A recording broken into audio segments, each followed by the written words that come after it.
Hello. Hello, replay people. I am still getting over my cold. It's like it comes and goes, but if I talk a lot, then I get congested. So just expect that. Just waiting for my audience to build. We have breaking news about the Clintons. So buckle up. It's not going to make you happy. It's just hurry up and wait, hurry up and wait. Isn't that what life is all about? Hurry up and wait. I don't know.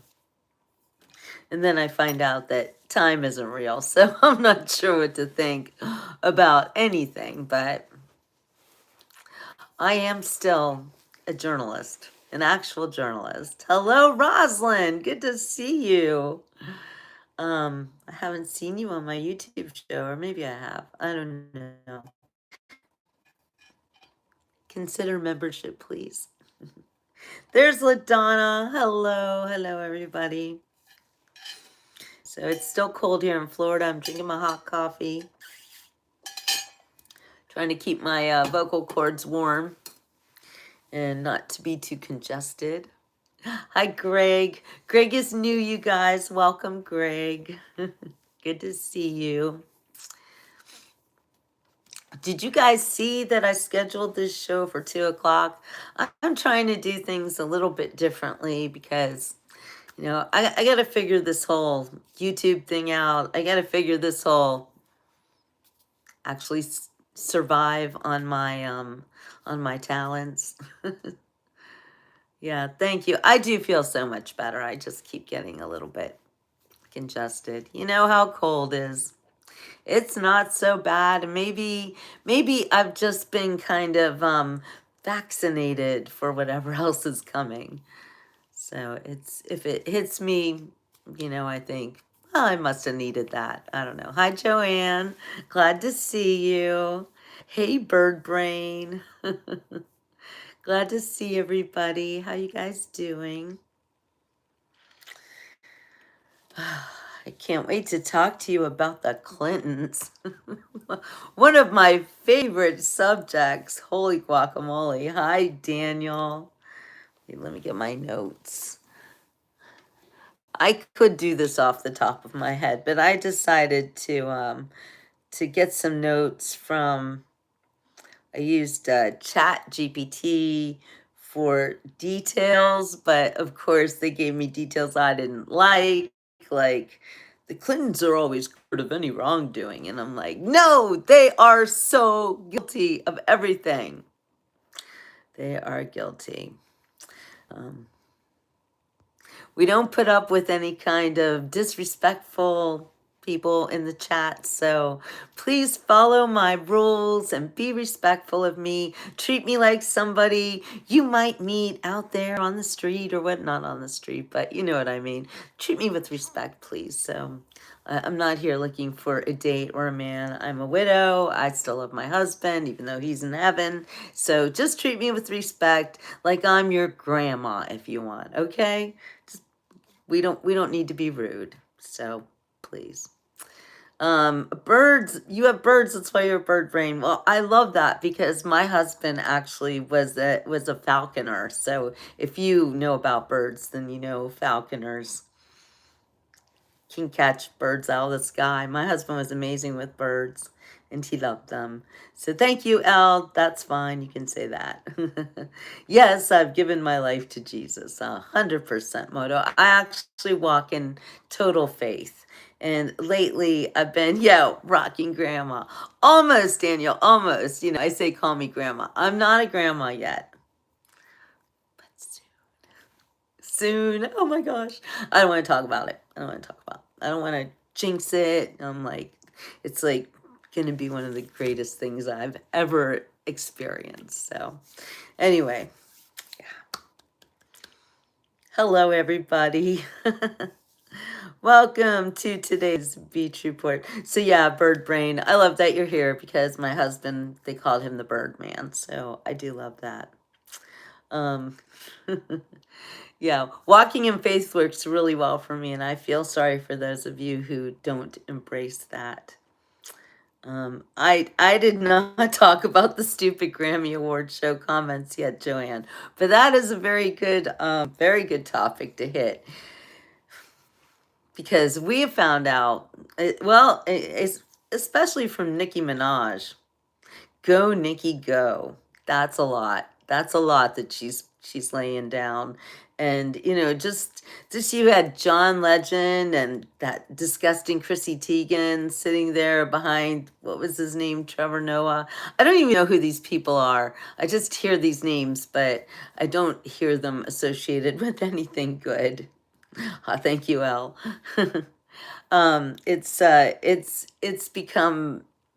It's become common knowledge now that these people who are on your television are singing for you with the bright lights and the microphones. These people, they're not your friends, and they're not even, I want to say they're not real, but they might be real people, but I have a feeling that they're slaves. The ones that you see on the TV the most, they're slaves. And then you've got someone like me. I'm not a slave. I have nothing, but I'm free. I call myself a free range woman. Bird Brains drumming at church every week, the best job. Yes, drummers.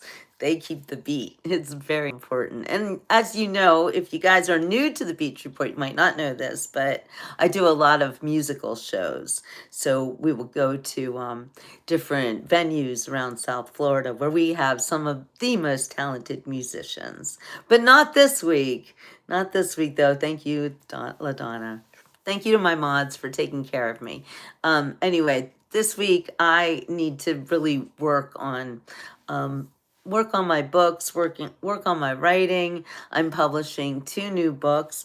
One is the sequel to this book called, I know it's backwards, Do You Think About Me on My Birthday, which is my memoir about my adoption.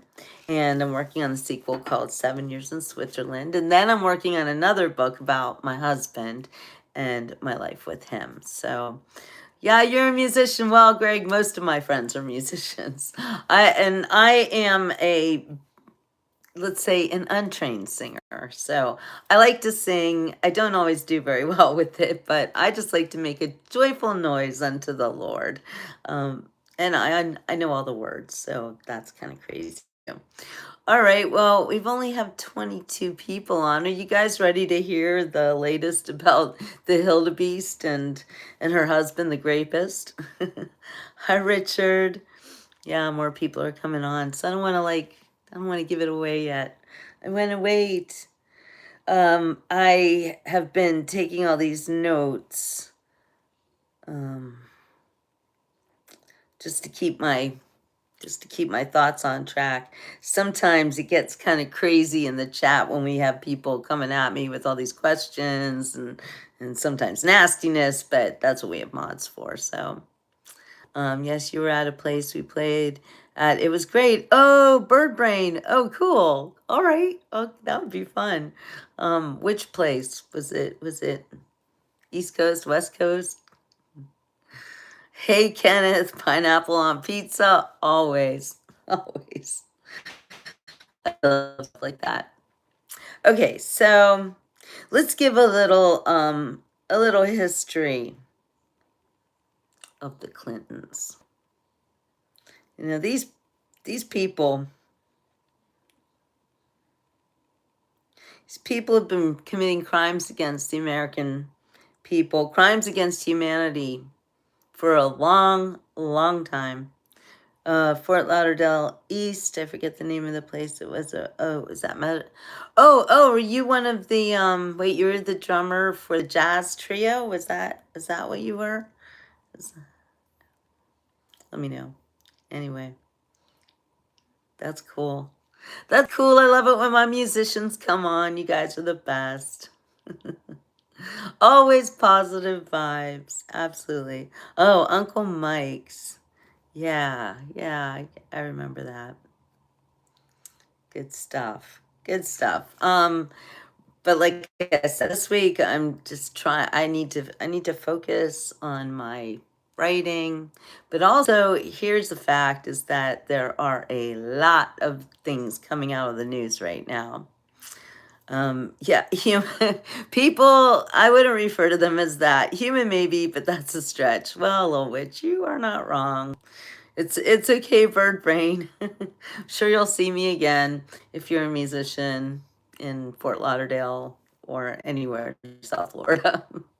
I get around, round, round, get around, I get around, yeah, get around, woo! All right, that was not the best of my singing, but I do break into song on my show because, this show is just me, my personality. I am a real journalist. I graduated from journalism school in 1987, Scripps School of Journalism at Ohio University. And ever since then, I have been writing for magazines and newspapers all over the world. So I kind of stopped doing all of that back in 2018. Actually, COVID took the last of my magazine clients when a lot of businesses failed.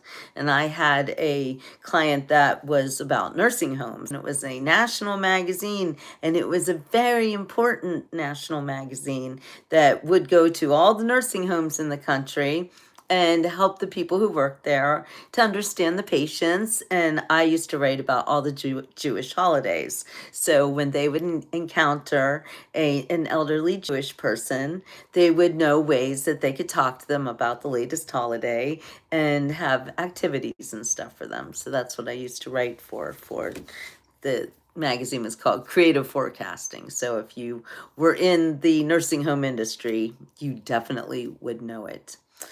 His Bigfoot reel. Well, I can take you guys to see Bigfoot because apparently Bigfoot lives in the Everglades, and I know where he lives. So yeah, I'll take you there sometime. LaDonna's like, not having it, not having it. Thank you. God made my hair this color all by himself. I don't do any kind of enhancement to my hair or anything. I wear minimal makeup. I'm 60 years old, so we talk about how to have a good life in your older years. Because I feel pretty good at 60, and I feel like when I was in my 30s and 40s, I would have loved some advice from somebody like me, right? 37, exactly, Nin. So, there's a lot of things that you need to do to keep yourself active and feeling good in your elder years, if we want to call them that. But yeah, I don't eat regular food like everybody else. I stay away from processed food. I do a lot of fasting. Fasting is my jam, by the way, and all sorts of stuff like that. But anyway, oh no, bird brain, how old are you? No, you don't have to say. Um, I read about Joe Biden's first husband. Did you, Charlene? You mean the man who didn't his wife recently pass away under weird circumstances? But yes, apparently Joe Biden stole Jill Biden from her husband and had an affair with her. So, yeah, you don't like my forehead? Okay. What can I make fun of about you? Oh, you guys are nice. See, it's funny because if I listen to you guys, I'm either gorgeous or I'm hideous. Like, whatever. I really only care what God thinks about me. So, and it's not about the color of your skin or the way you look. It's about the content of your character. Little quote from good old Martin Luther King Jr. Lil Witch says, I don't fast. I will, however, forget to eat for days at a time. No, I don't do drugs of any kind. So forgetting to eat for days at a time, that's called fasting. So it's not bad. It's not bad. Then you can go for days without food. It will not hurt you. In fact, it's very good for your body to do such a thing. All right, are you guys ready to hear about Bill and the Hildebeest? That's what I call her. I can't even say her name because she's so disgusting and horrible to me that I just call her the Hildebeest.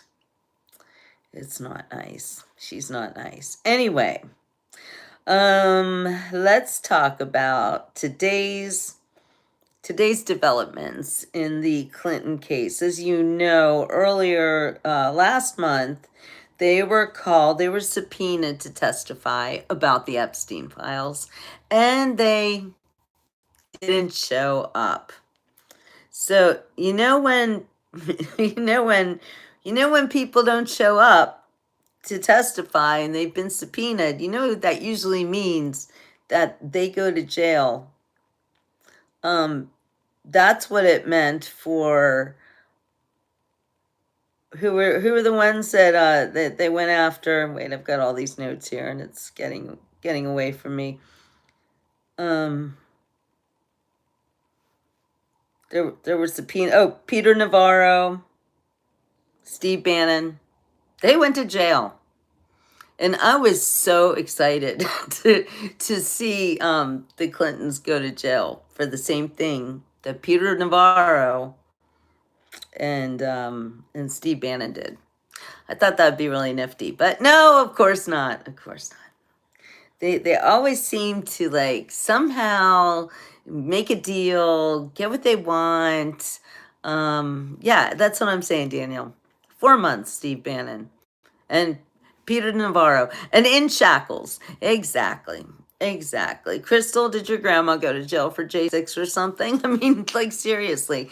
The things that they have done to those of us who are on the right side of history, it's been, I don't understand how you can still look at all the facts and everything that's happening.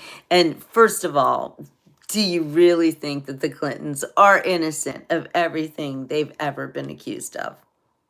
I think they are guilty of it all and worse, and stuff we don't even know about. Stuff we might find out about soon, but right now I look at my computer screen and I gotta look at this picture of Bill Clinton in a hot tub. I don't even want to show it to you. You can go look at it yourself, but it's really gross. So, Bill and Hillary have agreed to testify in the House oversight investigation into Epstein. They wanted it to be public, which, like, I wonder about that. Why did they want it to be public? Because they're such good liars. But it's not going to be public. It will be behind closed doors, and they will also be recorded. But yes, it's all about truth right now, Greg. Exactly. And that's all I am about is the truth. And by the way, I'm not sponsored by anybody. I'm an independent journalism doing what I believe is right. I never, ever, ever went against my ethics as a journalist. I think journalism is one of the most important jobs you can do. And I am not mainstream anymore. I used to be with a big newspaper, the Pittsburgh Post-Gazette. I used to write for some pretty big magazines, but I don't want anyone to tell me what to write, to edit my stuff, to try to silence me. So, oh, sorry, Elle, I'm nobody's girlfriend. Let's not forget. I'm still married to my husband in heaven. So, yeah, I'm never dating again. I'm not interested in that. I have a really big job to do. Do you guys realize how difficult it is? Yes, I have journalism credentials, 100%. You can just look up my name. It was, well, back in the day, Jill Cueni, Cueni -Cohen. You can look up any kind of articles. I've written thousands of articles throughout the world. So, if we don't have journalists, who would give us the correct opinions? Actually, Frank, journalism isn't really about opinions. Journalism is supposed to be about the facts and what's going on. Yeah, I never understood what a journalist was until I see all the fake ones now, right? So really, that's not journalism. That's called propaganda. Well, it's been a while, capture, but keep looking and you'll find a lot on me. And you can go to Old Pittsburgh Post Gazette. I wrote for that newspaper from I think 2001 until I think the last time I wrote for them was 2017, and that newspaper is now kaput, no more. So, name a fake journalist. Yeah, Anderson Pooper. That's a fake journalist right there. Yeah, there's a lot of fake journalists out there. You mean Walter Cronkite, Little Witch? Yeah. Yes, there used to be some great journalists. And when I was in college, I was taught by some great journalists, actually. And when I graduated ECIA, you could well be right. I kind of think that King is right. I think that a lot of the journalism, well, most of the journalism you get now out of the alphabet journalism, ABC, CBS, NBC. I mean, by now, all of those people, they are very well paid and they have no problem with lying to you. In fact, they actually think that what they're doing is for the greater good. That's how people square away with lying to other people. They are doing it because it's the greater good, for the greater good. CIA, Mossad, they're all the same. That we are literally facing this. It's a catastrophe where regular people like me and you are being subjected to mind control. They use every scam they can on us. They treat us like we're stupid, and a lot of people are stupid now. Exactly, the greater good is a huge lie. Birdbrain says, Mockingbird Media, they repeat the same garbage on all different shows in different states. It's horrendous. I would bring that message back. The greater good is a lie. Yeah, Neo Polaris is right, LaDonna. Absolutely right. Do you think the Great Awakening really is coming? Yes, it's upon us, Birdbrain. It's happening right in front of your eyes. Yes, you know more than you ever did. Exactly. You guys, I've known this for a long time. A long time. I knew about the human trafficking actually way, way back. Yeah, weather reporting too. Yeah, also, pretty much everything. Everything is a lie. And I became very well aware of this. Yes, Jacob, you just took the words out of my mouth. It's in our DNA. I don't really know anything about APAC, Jimmy, sorry. Even my wife tells me stuff. She used to say, shut that off. Why do you listen to that? Now she's waking up. People are finally waking up. I love you guys. I love how you're seeing this because, I've been awake my whole life. I've been awake since I was adopted as a little baby, 2 weeks old, and told, these are my parents. But my parents said, we are not your parents. We are your parents, but you had other parents. Love to my parents. Yeah, fake, fake, fake. It's like I was a fake one. That's how I always felt. King James, I Rush Limbaugh when he was alive. He was Rush Limbaugh. Oh, I loved him like he was my dad.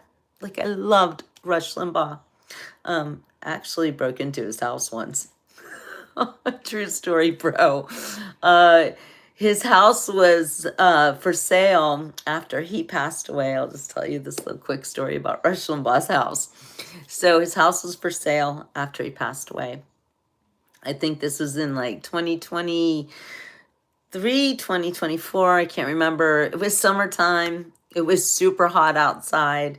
And I read this story in the newspaper about how his widow sold the house to the heir to the Estee Lauder family, Andrew. His name is Andrew Lauder. So sold the house to him for like about $100 million, like so much money. I'm like, wow. And that he's going to demolish it.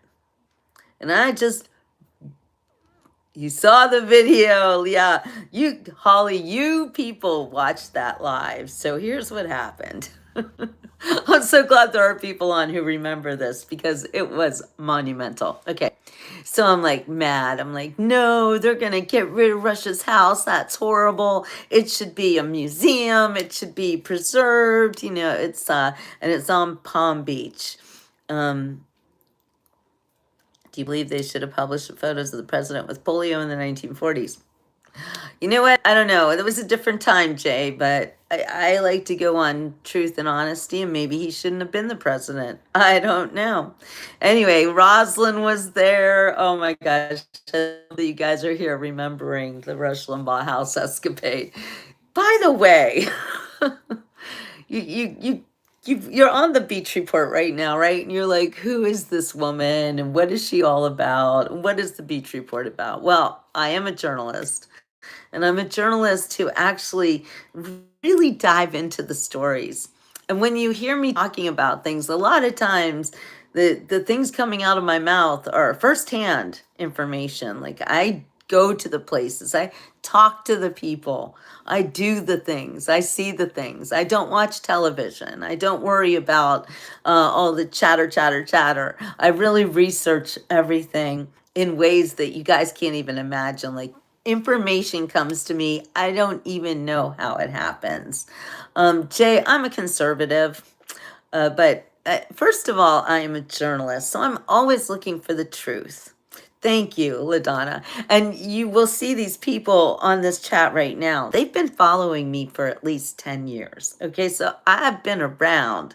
I just haven't been around in the way that you're used to people being around. You expect to see people behind a table and it's all very professional and they've got the headphones on and they're the talking heads, and they're just gorgeous and lots of makeup and super high heels and stuff like that. I am not that girl. I will never be that girl. Thank you, King. I appreciate it. And please listen to King and do like and subscribe to my podcast. I was surprised and impressed, says Bird Brain. I thought you just did music and then you were talking about a different subject. I won't get into it, but this is great. You guys, I talk a lot of stuff. I am a journalist with many interests and skills and knowledge, and Joanne can tell you all about it. Yes, I'm more independent, but I have a conservative heart, let's say. Bird Brain says, my doctor told me being a musician, you're pretty much out of luck as a conservative. Most of the bands I play with don't discuss it. They're not on my side.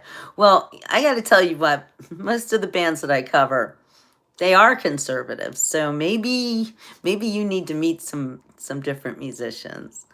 Rosalind says, Jill is awesome and takes us everywhere. Like literally everywhere. Okay. Neo Polaris is a political atheist. And you know what? I love that. I might have to steal it. Hey, Markelius. What a fun name. Yeah, maybe they do. I don't know. I can ask. You never know. I can introduce you to some people, Bird Brain, because I do know the best musicians in South Florida.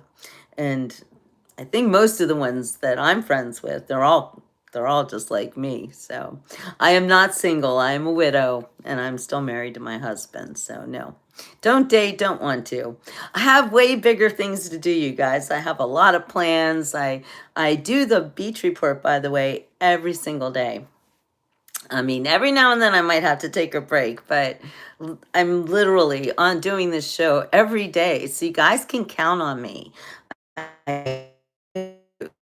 Which is now about the Rush Limbaugh house break-in story because it's a good one. All right, I'm going to get in. So I wake up to this news. And you know what, Joanne, you might have even been the one who told me this. My followers are so great. They send me news items. It's like I've got my own clipping service. I have the best people following me. You can't even imagine. Like, I'm so blessed. I am so blessed and so lucky. Jay, I don't know if I let my conservative side affect my reporting. It probably does, affect the way I think, but all of my opinions come from living a life totally out loud, living in Switzerland for 10 years, being a journalist since 1987. The biggest story I covered when I was a cub journalist was I started my career on the Jersey Shore, Long Beach Island, New Jersey, at the Sandpaper. So if you want to see stuff that I wrote, go to the Sandpaper and ask them about me. And back then I was just Jill Cohen, like I am now. So, yeah, the Sandpaper. In 1987, they hired me right out of college. And the first story that I covered was needles washing up on the Jersey Shore and other things like people's spleens, like all this hospital waste. And that was a very big story. So that was the first story that I ever covered. Got poor reception. Oh no, is that for everybody? Can you guys hear me? Can you see me? You used to surf on LBI. What is that? WPX News. You're also a news person. I used to cover surfing contests. I loved being a journalist on the Jersey Shore. And I covered hard news, like I just said, breaking that hospital waste story, because those were my beaches that got hit by that hospital waste. You might remember that, 1987. And I have no desire to move up north and be cold, and Washington, D.C., no thank you. I I moved down here almost 11 years ago, and I have not looked back. From Brooklyn, definitely did some shows in Long Beach. Yeah, I still go up there, and I will be going up there this summer because I've got plans and stuff's happening, and I have to leave, I think, beginning of May, so I will be up there. You guys, I'm not famous. I love you though. Well, I guess I'm famous in my own circles. I do have, like I said, the most amazing followers who just treat me like gold. That I don't know what I would do without these people. Um, Sometimes it sounds like I have an auto tune that's out of whack. Is it? Well, all right. I'm gonna go back on the Wi-Fi. I took myself off of Wi-Fi. Now I'm putting myself back on. It could be my voice because of my little cold I got going on here. And by the way, those of you who think I will do disgusting things for money, go find somebody else, okay? We'll never do anything disgusting or stupid or weird for money. I don't work for money. Yeah, yes, I have a lot of followers. Oh, I'm actually like coming up on 15,000. You have 1,000 subscribers. But well, we can help each other always. Always. I love you, True North. You're always great. You're always very supportive of me.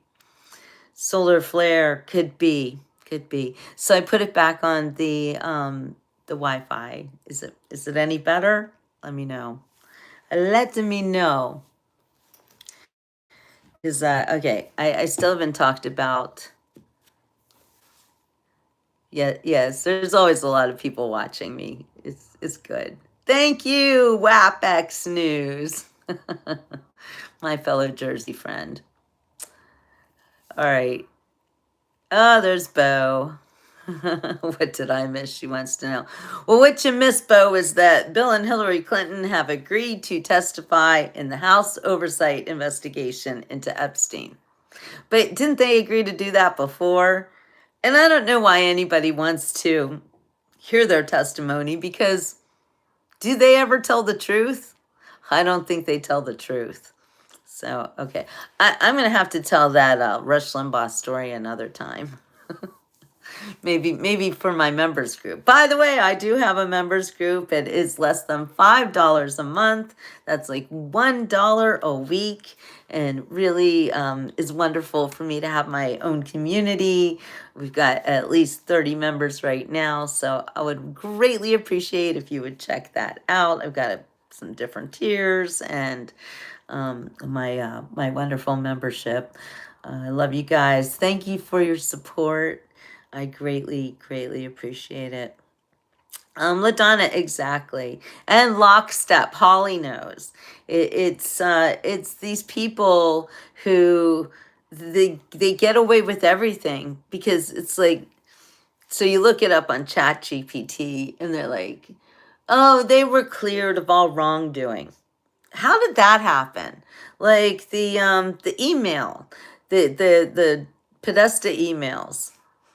So many lies. And when I look at ChatGPT, I realize that I know more than ChatGPT does. I know more than all of the AIs because AI is only looking at the information that it's getting from mainstream news. So you can't trust it even a little bit. Yeah, I had no relationship with that child.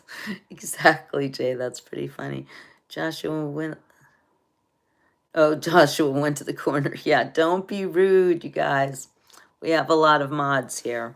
So, why would I be adverse to Jewish questions? I was raised Jewish. You got a question? Go ahead and ask. No one ever said I looked like Beyonce before. That's a new one. Okay. Did you hear about Beyonce and Jay-Z? By the way, those people are going downtown, Judy Brown. They are they're being called out by Nicki Minaj and a bunch of other people. This is 1920s on repeat. Ooh, how is that, Jay? Let me know. Let me know. I look exactly like Beyonce. Okay. That is a new one. I don't know. Who else thinks I look exactly like Beyonce? Asian man. Okay. I don't know. I mean, you're just trying to make fun of me here. Whatever. Hope you had a good time with that.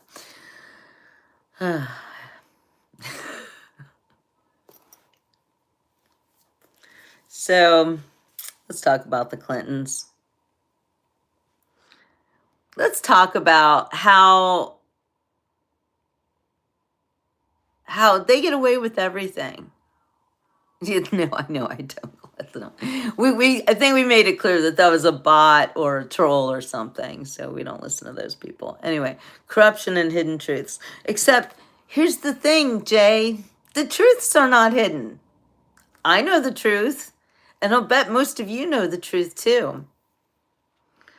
Hi, Joe Wolf. The Clintons have committed horrible crimes against this country. I did not have you know what. I did not have you know what with that woman. I mean, exactly. Who forgets that? Who forgets that Bill Clinton bold-faced lied to all of us, that he took advantage of an intern? I mean, and he ruined Monica Lewinsky's life. And the Hildebeest was right there next to him, helping him along. You know, she was a horrible, horrible beast to Monica Lewinsky, and they can't handle the truth. Exactly, Jace. It's but it's time. The truth is coming out, and the truth shall set us free. But I do feel like if the Clintons get through this deposition or whatever subpoena, if they testify, well, again, I still don't understand why we want testimonials from liars. What do we think is going to happen? Pantsuit, right? I mean, they're going to tell the truth all of a sudden? It's just crazy. And the truth is all redacted, right? I mean, what possible... Can't we just look at the pictures of Clinton in a hot tub and then a blood? I'm just going to show you this picture. You need to see this. You just need to see it. Hold on. Like, what is that? See the box? That's a face, and it's not Hillary's face. And look at those feet in the background. And what is that? Baby oil or water? I don't know. Maybe it's a bottle of water, but I mean, there's clues all over this picture. It's disgusting. It looks like he's got swim trunks on, so there's that, but there are no pictures of that for Trump. Nothing. Nothing at all. And that's not the only one. Life is a true comedian. It is. It's crazy, right? How about the film of Trump? Yeah. I never saw a film like that. So you're lying. I don't think that you should be here. Yeah. Oh, really? Yeah. If there were films of Trump with children, we would have seen them by now. So you're gonna just, oh wait, don't hide Bird Brain, Bo. Bring Bird Brain back. That's Bird Brain is good. Bird Brain is my friend. Thank you, Joe. Yeah. Anyway, I don't understand how anybody can't see the truth here by now. It's not about Trump, even a little bit. Oh my goodness. Thank you, Jesse. Thank you. No, they didn't drop anything about Trump, and you know it. So quit lying. Just quit. Nobody believes you. Nobody. Thank you for bringing Bird Brain back. There are such disgusting people on today. It's like sometimes I think they do this attack thing where they get all the bots and all the perverts that they can because nobody likes us to talk about the truth.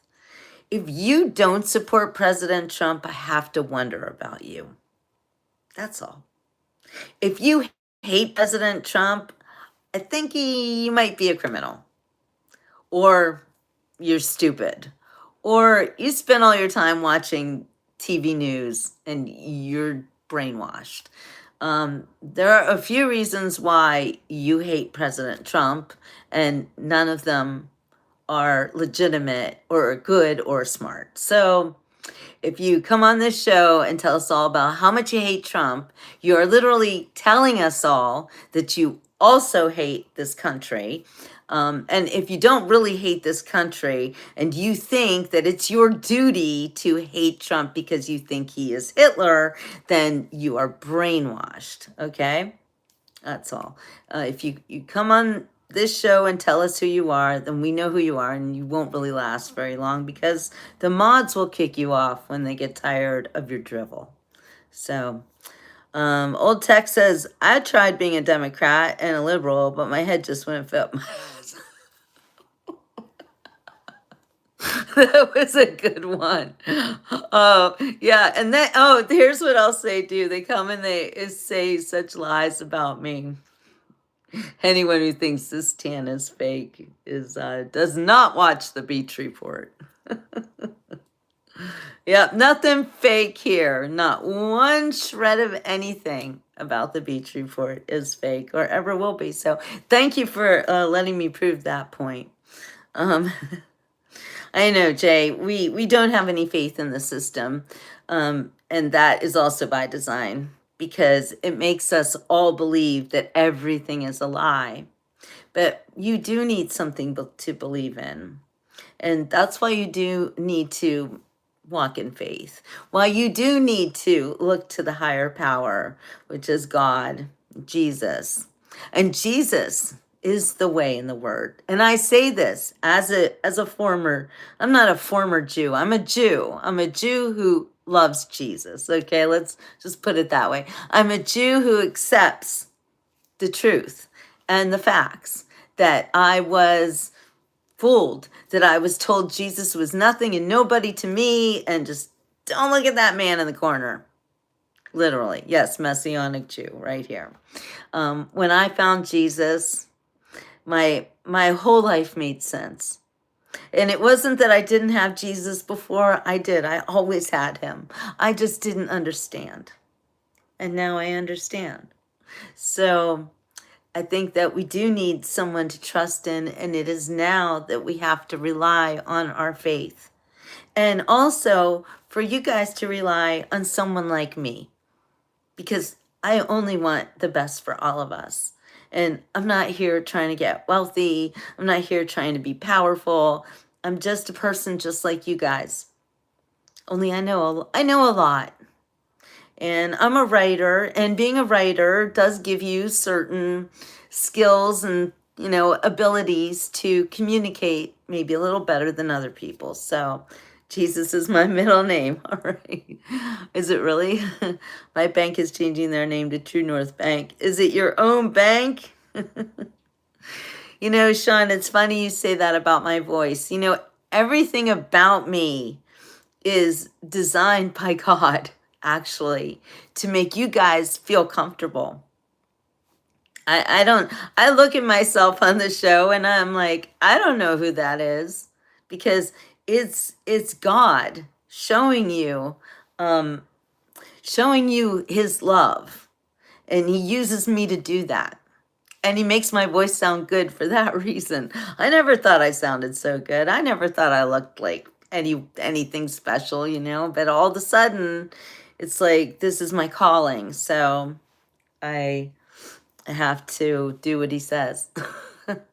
That's what it is. I do what he says. Yeah, didn't he do my hair beautifully? He said, Jill, don't color your hair anymore. Don't cut it.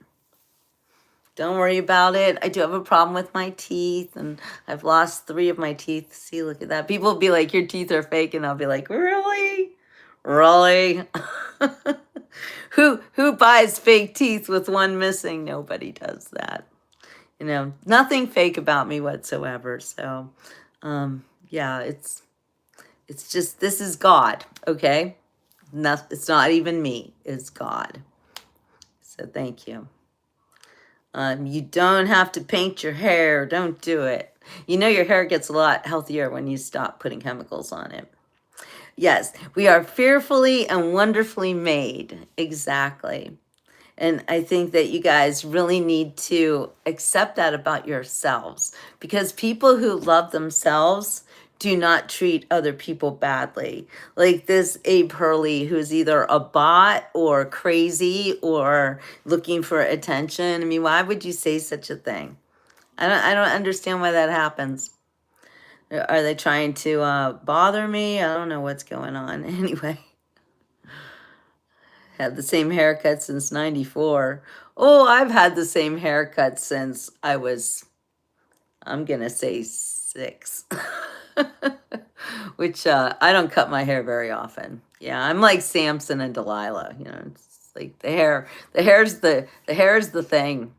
Oh, don't get me started on that musical Hair. Give me head with hair, hair, long, beautiful hair, shining, gleaming, black waxen. Give me diamonds there, hair, shoulder length or longer. Here, baby, there, mama. Everywhere, daddy, daddy, hair, hair, hair, hair, hair, hair, hair. Grow it, show it, long it starts to grow my hair. I let it fly in the trees. No, fly in the breeze and get caught in the trees. It's a home for the fleas in my hair. That's not true. A home for fleas, a hive for bees, a nest for birds. There ain't no word for the beauty, the splendor, the wonder of my hair, hair, hair, hair, hair, hair, hair. Glow it, show it, long it starts to grow my hair. I want it long, straight, curly, fuzzy, snaggy, shaggy, ratsy, matsy, oily, greasy, greasy, shiny, steaming, steaming, flaxen, waxen, spotted, polka dotted, twisted, beaded, braided, powdered, floured, and spaghetti, spangled, bangled, tangled, and spaghetti.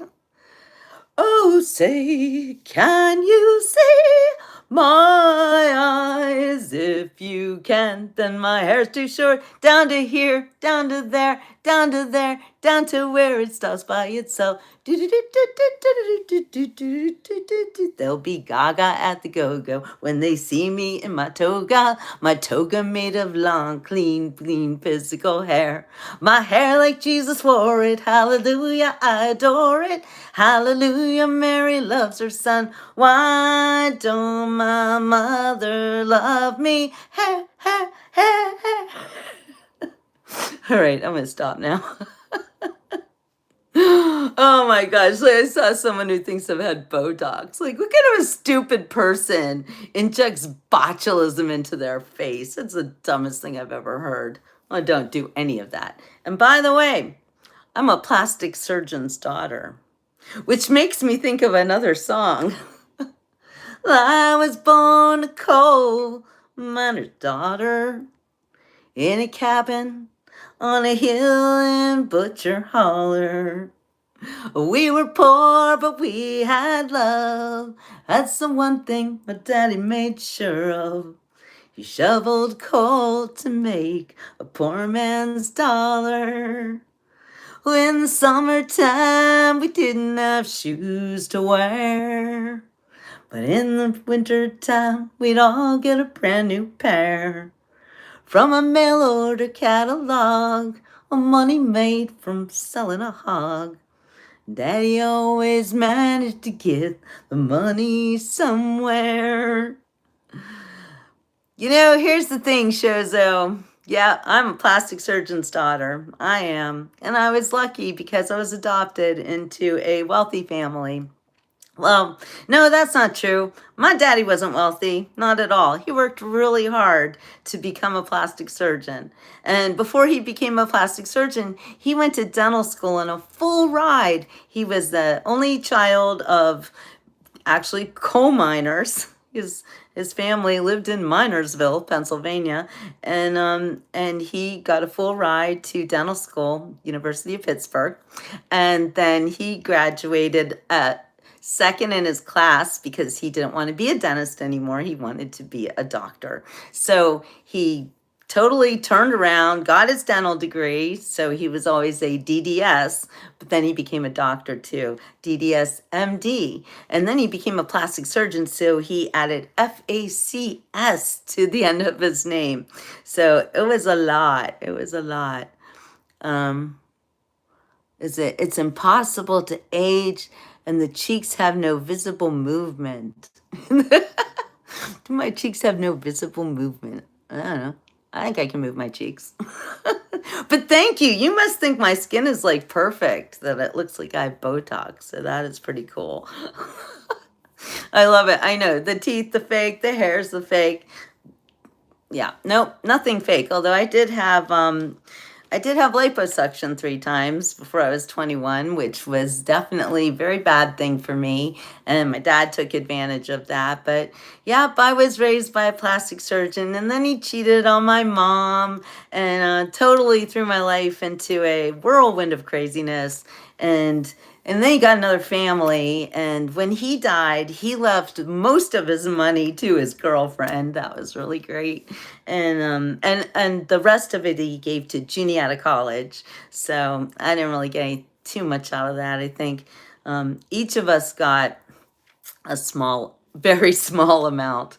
So, but you know what? I'm grateful for it. I'm grateful for everything that I have. And he died back in 2006. So, but I am really lucky because I was raised very, very well. And my parents, they were great. They didn't drop the ball until I was a teenager. My dad, anyway.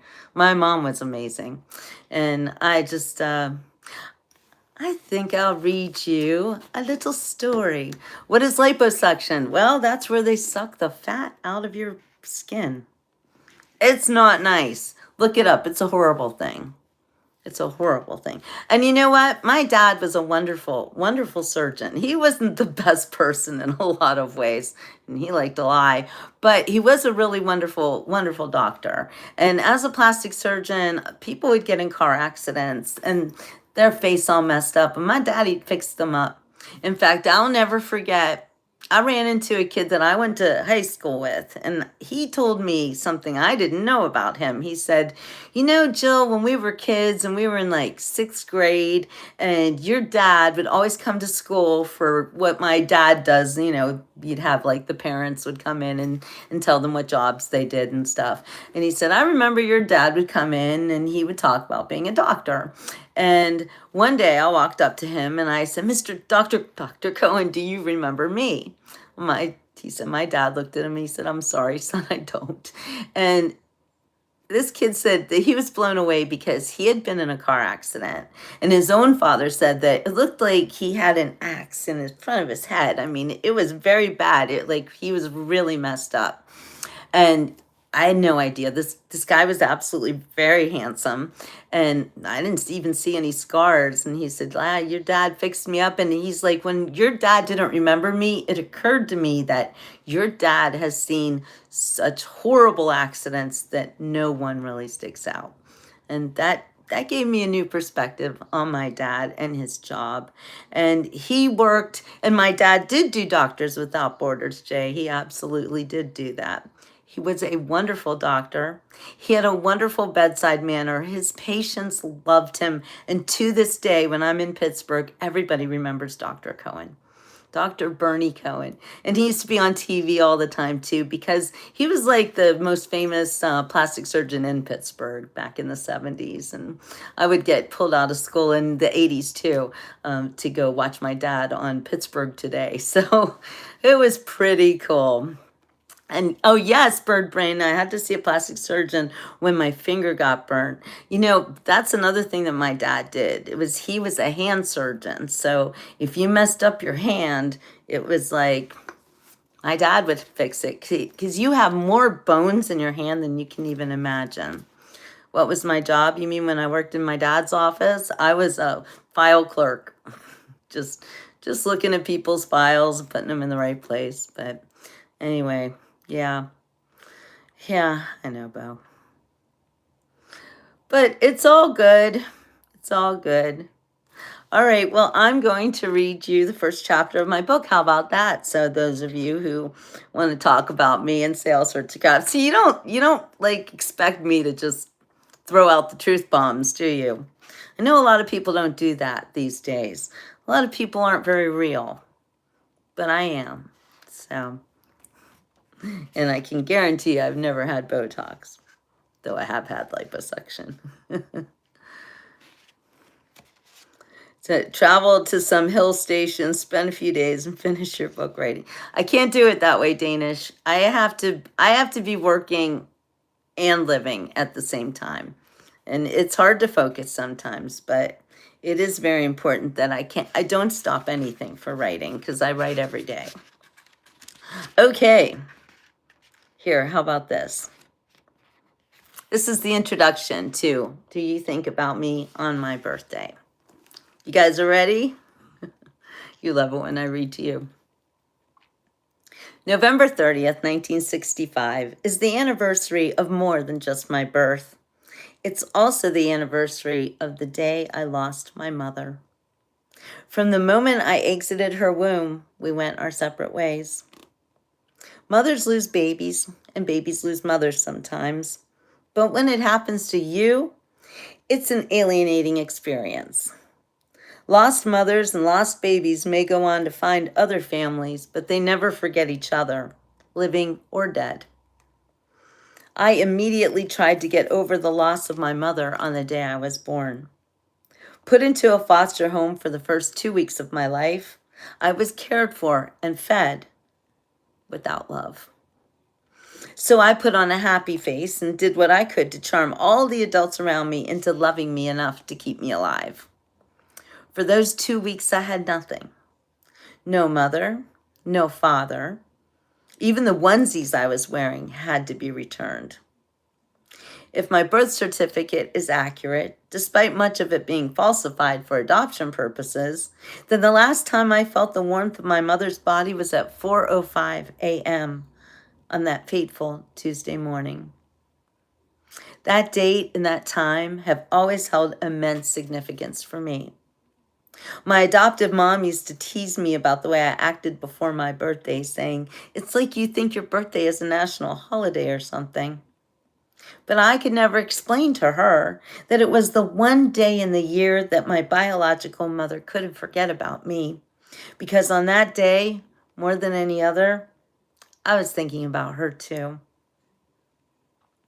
The fact that she existed somewhere out there in the world fascinated me. I wondered if she looked like me, if she thought about me much, and if she had any regrets about giving me up for adoption. It was difficult for me to understand the standard explanation I was given. She loved you so much that she gave you up. She wanted you to have a better life. It never made sense. The mommy I had now loved me too, and she wouldn't give me up for anything in the world. So, excuse me for being confused. I was told that adoption wasn't personal, that the people who gave me up for adoption did so without knowledge of who I was or what I would mean to them in the future. I started to think of the womb as merely a portal, a construction zone of sorts in which recycled souls received their earth suits before re-entering the world.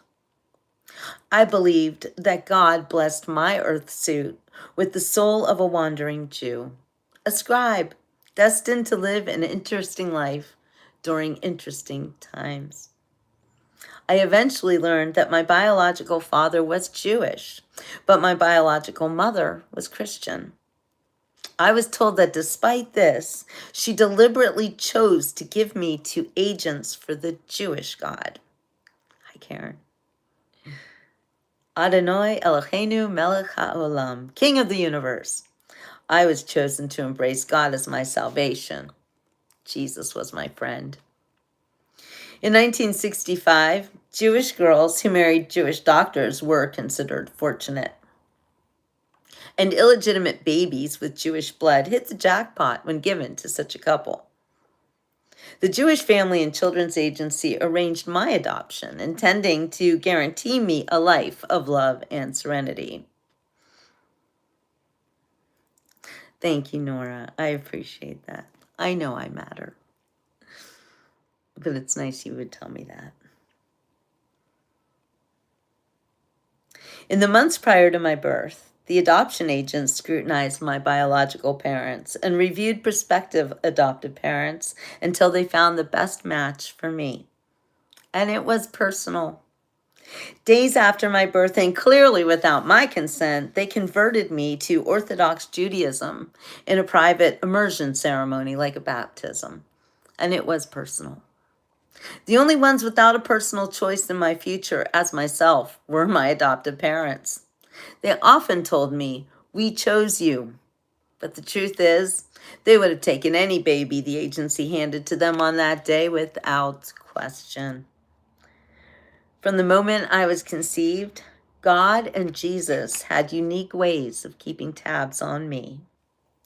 God chose for me a loving Jewish mama whose devout belief in him was surpassed only by her desire to become a real mother to live children, unlike the ones who died in her womb. She didn't care whose children they were because as soon as they were placed into her arms, they immediately became her own. And she would thank God for the three of us every single day of her life. Keeping their promise to the adoption agency, we three kids were raised to be religious Jews, but with a twist. They moved us to suburbia before it was cool. Up until the 1980s or so, Jews in America typically stayed within their own close-knit communities. The suburban synagogue we attended was founded by a handful of Jewish transplants in the late 1960s. Thank you, Rachel. Our parents moved us there in the early 1970s, and we fit right in. Our small congregation, then known as the North Hills Jewish Community Center, held services in local churches and catering halls. Sunday school took place in a Catholic high school, where statues of Jesus and Mary bore silent witness to my Jewish education. Often placed in the corners of the classrooms, these figures evoked many questions in my mind, but the Jewish Sunday school teachers never acknowledged them. Fascinated, I liked looking at them, and the mother and child statues gave me comfort. However, asking about Jesus seemed wrong, just as talking about my biological mother seemed treacherous. So, there's that. All right, do you guys want me to read a little bit more, or have you heard enough?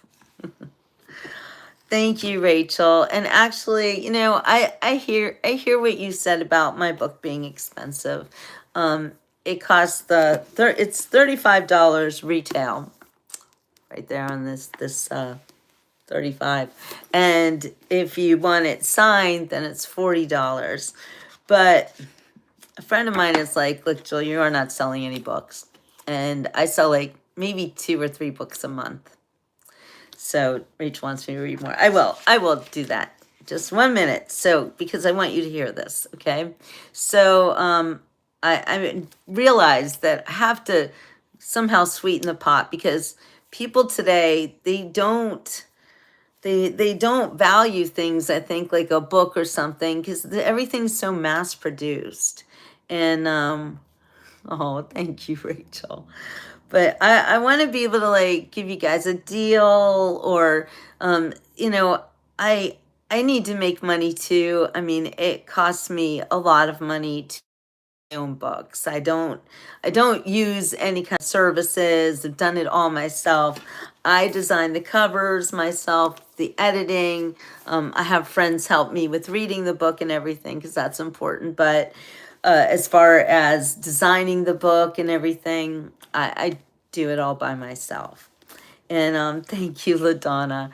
And so some of the people you see talking about the book who did buy it in the beginning, my followers on Facebook, were wonderful and really gave me a lot of confidence to keep writing.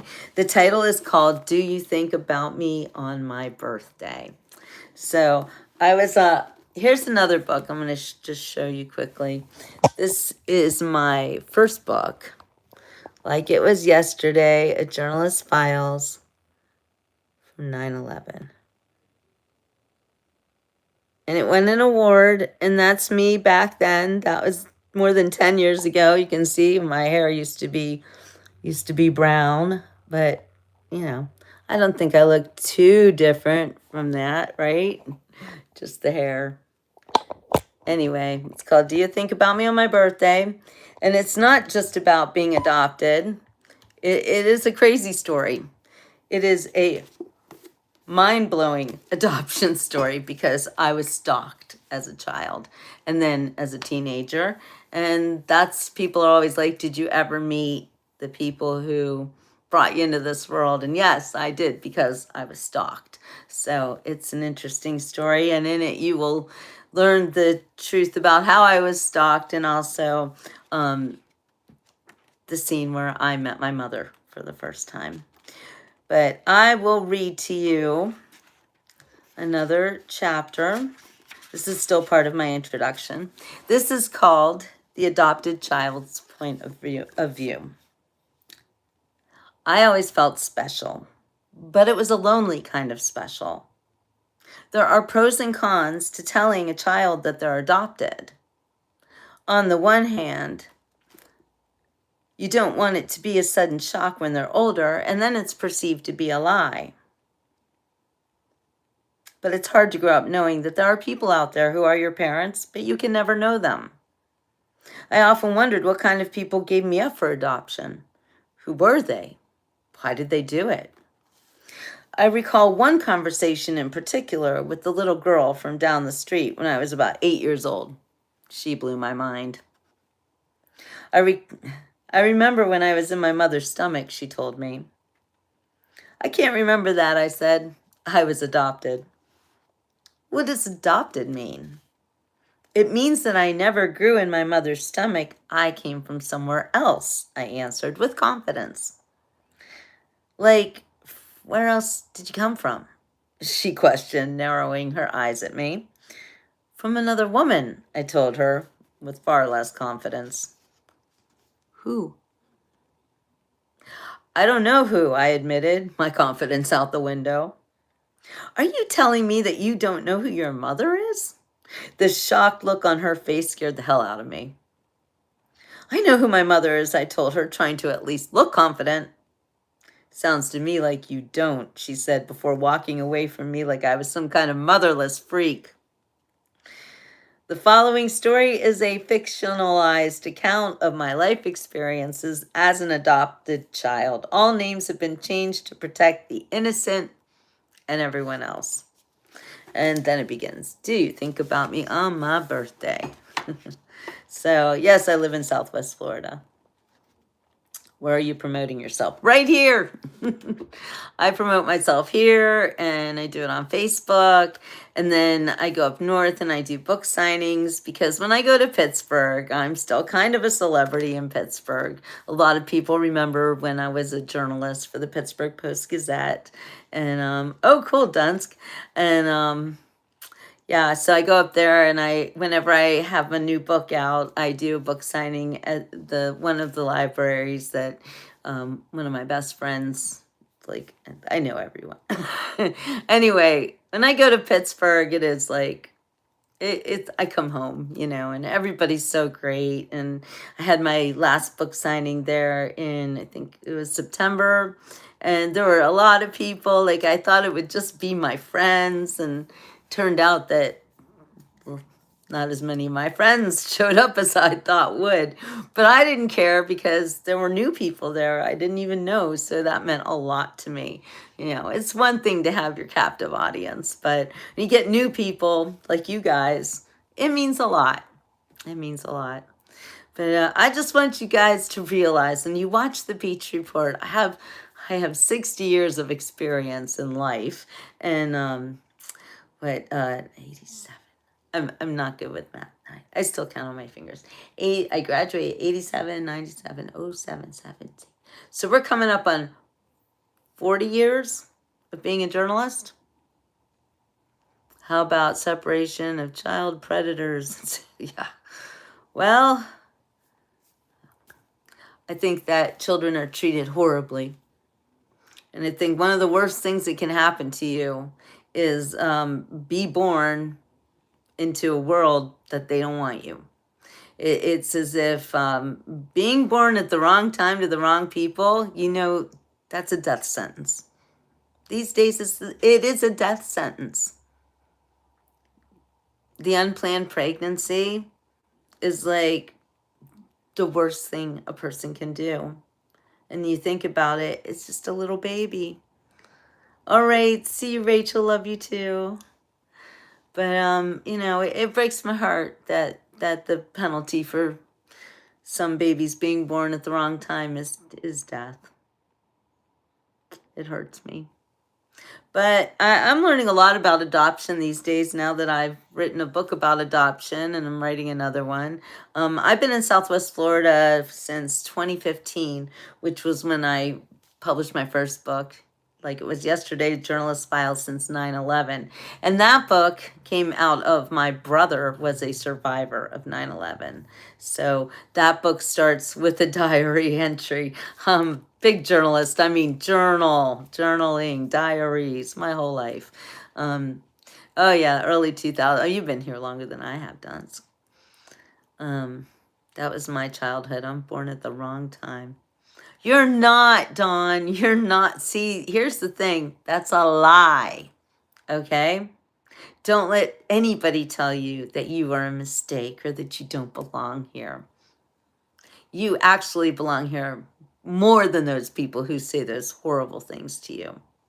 And that's a fact. Hey, Pierre. It is tough to be born at the wrong time to the wrong people.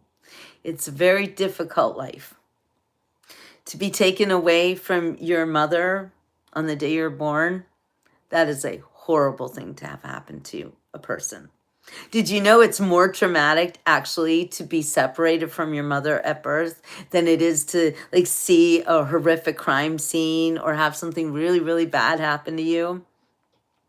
That initial trauma of being born and the person that you are waiting for is not there. And it's just as bad for moms, mothers and babies. They need to be together. And the way that children are treated these days is just terrible. Yes, I did meet my mother. I did. And it's all in the book. So if you want to get a copy, you can go to my website, chillbooks.com. It's actually a fun book about coming of age, and it's not all about the adoption story. It's about more than that. There are some coming of age situations in the book. Rosalind knows. Yeah, I kind of bear it all. I do. But it's the truth. I know I say it's fictionalized. It's not very fictionalized. But you know what? I wrote this about stuff that happened in the 80s. So we're all different people than we were in the 80s. We were teenagers, or we were young adults, or even young parents. I mean, my parents weren't the same people. Lots of things change, right? People change, but experiences and memories, they mean something. And that's why I write. All right, Bird Brain. And I also have to get back to work because I am writing a sequel to Do You Think About Me on My Birthday called 7 Years in Switzerland.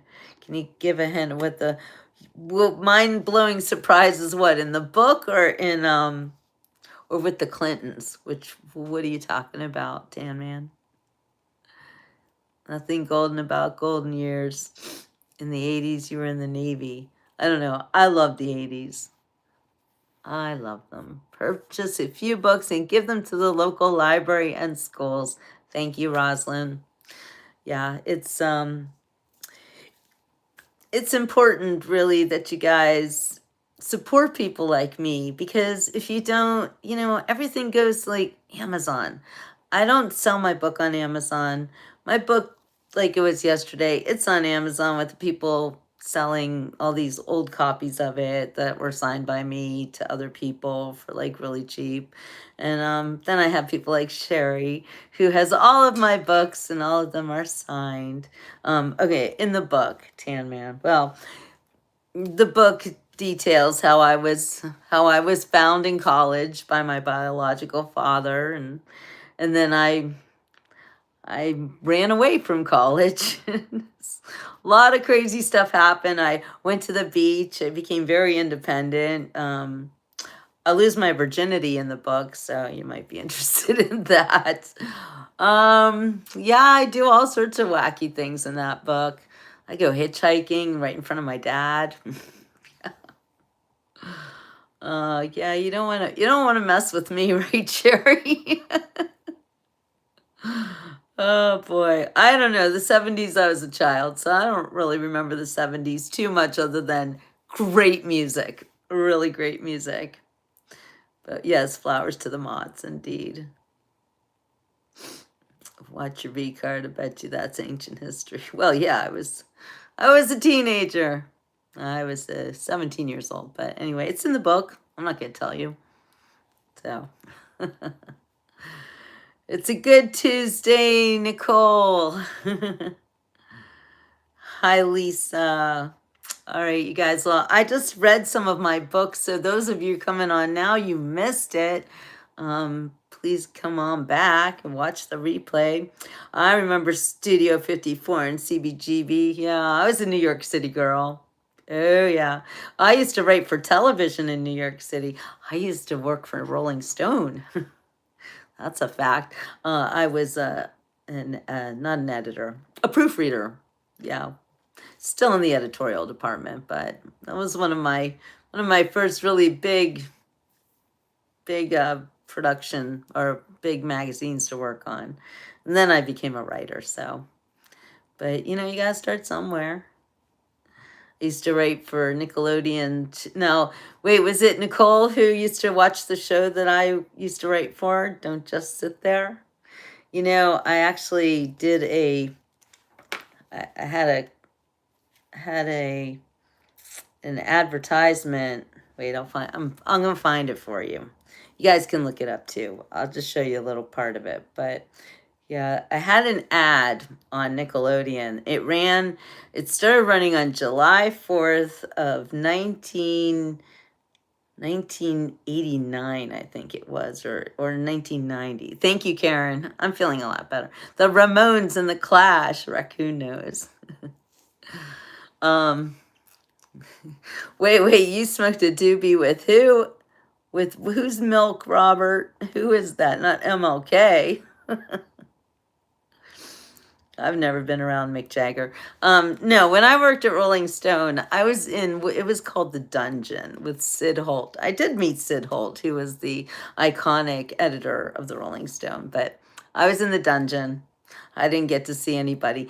I could go to the bathroom upstairs. When you went up the stairs, it was like the dungeon sounds like what it was. It was a dungeon in New York City. And then there were the offices to Rolling Stone, and you'd walk up these stairs, and it was like whole new world. It was like going to the Hard Rock Cafe, actually. There were memorabilia. There was Michael Jackson, like whole outfit on the wall. It was very cool place.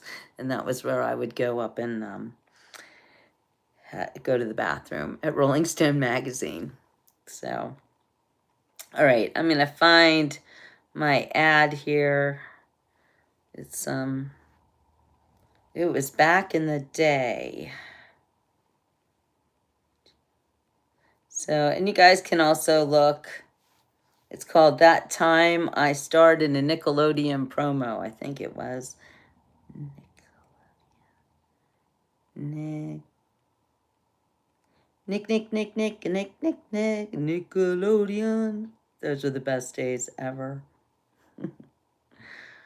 Working for Nickelodeon. I had a lot of fun. I don't know what you mean the New York the village in New York? Of course. Of course. I did all that. My favorite pub was the Red Lion, I think it was called. Oh yes, those were the days. Nickelodeon.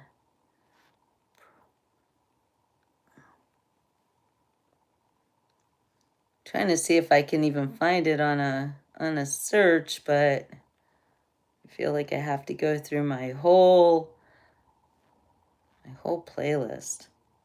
Sorry, you guys. It's a video. Is it a short?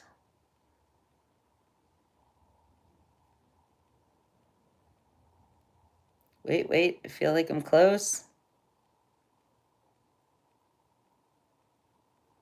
No, that's not it.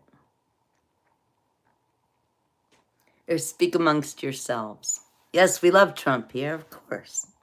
Yes, hot soup is a good idea, Karen. Yeah, the village.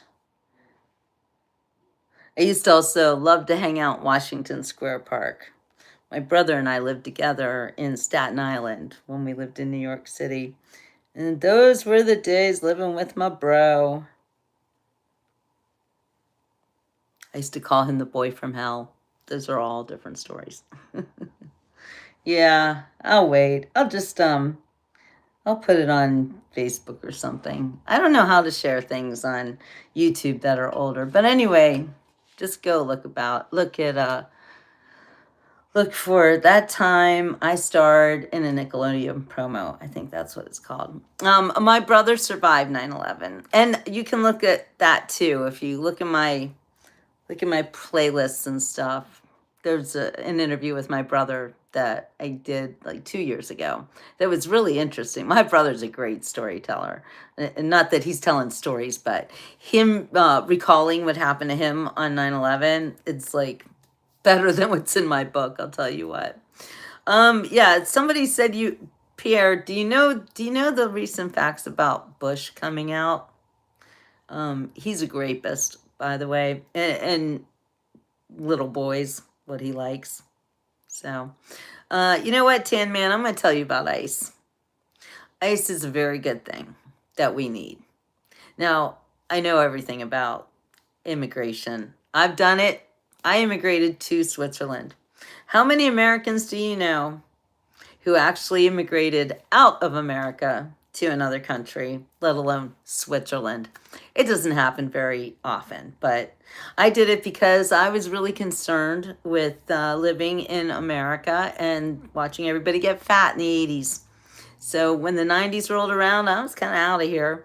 And also, and that's what my book, 7 Years in Switzerland, is all about, is about me moving to Switzerland because, not just because of seeing all the fat people and feeling that the food was tainted and Monsanto and the farms being bought up by big companies and all that stuff really upset me. So I went to Europe also because my biological father, who stalks me in this book, continued to stalk me and tried to talk me into going to Europe with him. And I was like, I'm going by myself.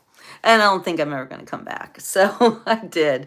And I actually did get the Swiss citizenship, where you have to prove that you are a part of the community. You have to speak the language, not German, Swiss German, Schweizerdeutsch, and you got to speak it like a Schweizer. So I did. I don't know how I did that, but I did. Do you wish we lived like how we did in the 80s or the 90s? Yes, the 80s were better. I love the 80s. When you're writing, let me be your muse. Oh, I don't need a muse redo. I am my own muse. I have notebooks like up to the sky. Notebooks. I have so many notes. It's ridiculous. No politics, business, man. I don't know. Wait, what were we talking about, Pierre? Bush? I don't know. Bush is bad. I was forward deployed to Bahrain, 84, 87. Wow, Raccoon, that's, I went through the Gulf War, actually. That's when I went to Switzerland the first time was the second time was during the Gulf War. And I went there for 7 weeks. Listen to the song, Hope's Gonna Find You. Okay, I will. I've never heard it before. So, yes, Trump. President Trump saving the world in front of our eyes. It's pretty amazing. And I, for one, am so excited. Have you guys seen the Melania movie yet? Go see it. It is great. It really gives you another perspective on our amazingly beautiful First Lady. I'm sorry, I can't play the song right now, Nicole, because I will lose my monetization, and I've been on for 86 minutes, and wouldn't that be a shame? So, if there's gonna be music, it's gonna be me singing. I was born a coal miner's daughter in a cabin on a hill in Butcher Holler. We were poor, but we had love. That's the one thing Daddy made sure of. Shovel coal to make a poor man's dollar. All right, I'm not going to sing that whole song. I could go on forever. I could do, bye, bye, Miss American Pie. Drove my Chevy to the levee, but the levee was dry. Then good old boys are drinking whiskey and rye, singing, this'll be the day that I die. This'll be the day that I die. He saved Israel from Iran. Well, there's that. I don't know. I think he's like gonna do something in Iran soon. Anyway, I love Melania too, and I love her even more now that I feel like I know her, and she's just amazing. So how much money do I get from one live stream? Well, nobody has sent me super chats or rubies or anything, so probably like 25 cents. Not very much. I just started, it got monetized a year ago after Facebook just totally defamed me, said I was a adult sexual exploiter. Yeah. And used that as the reason to demonetize me. So I came over here to, thank you, Nicole, set a goal. I came over here to YouTube, and took me a little time, got monetized. So now I'm making about $200 a month on YouTube. It's not very much. It just about covers my phone bill, and that's it. So, but you know what? You just never know. what can happen, right? I've been doing this for 10 years. I've yet to go viral or make any kind of meaningful money. Although back during COVID and my husband was dying, Facebook did pay me about $1,000 a month, and that was really wonderful. And it meant a lot. And then I got demonetized right after that for, I don't even know why. They just cut you off. Being a, they call us creators, but God is my creator. But anyway, but working in social media like this is a very difficult job, and it can be ended in a minute. You don't even know what you could do. Like one day last summer, actually, I was doing a pretty big story. I was up north in Pittsburgh, and I was at this it was like a fair or whatever, and it wasn't really a big story, but it was big to me. And I was traveling, and doing my show and stuff. And people love it when I travel and see all my friends from Pittsburgh and everything.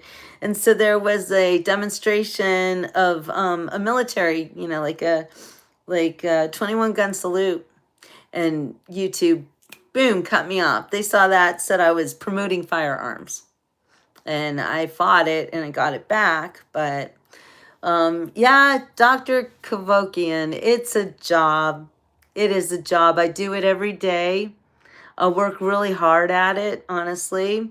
I've just spent 90 minutes talking to you all. I researched everything before I came on here. I think a lot about the shows that I do. I take you places. It costs me money for a lot of things that I do, just my living expenses, car stuff, places I go, people I interview, all the stuff I do. It's a job. I'm a journalist. I'm not just, I remember once I was with my daughter and we went somewhere and I see a story and I'm like, I got to do this story. And I went over and I introduced myself to somebody and said something about I'm a YouTuber. And my daughter, after that, she read me the riot act. She goes, Mom, you are not a YouTuber. You are a journalist. Do not call yourself a YouTuber, because yes, there is a stigma attached to it. But I do this because this is literally my way of being a journalist. Nobody reads newspapers anymore, and the newspaper I used to work for, the Pittsburgh Post-Gazette, has gone out of business. I do my journalism here. I do it as a ministry. I do not get wealthy from it. I can't even pay my bills with it. But I sell my books. I sponsor myself. I do everything by myself for you. Okay? So say what you want about me. I'm an honest broker. I'm just here trying to do my best in the world and make a difference. That's it. Alex Jones. I can't stand to hear his voice. I'm just going to say that.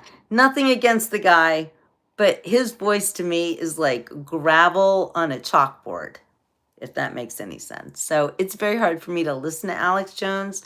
I respect his stick with itness, the way that he has, he's gone through a lot, that guy.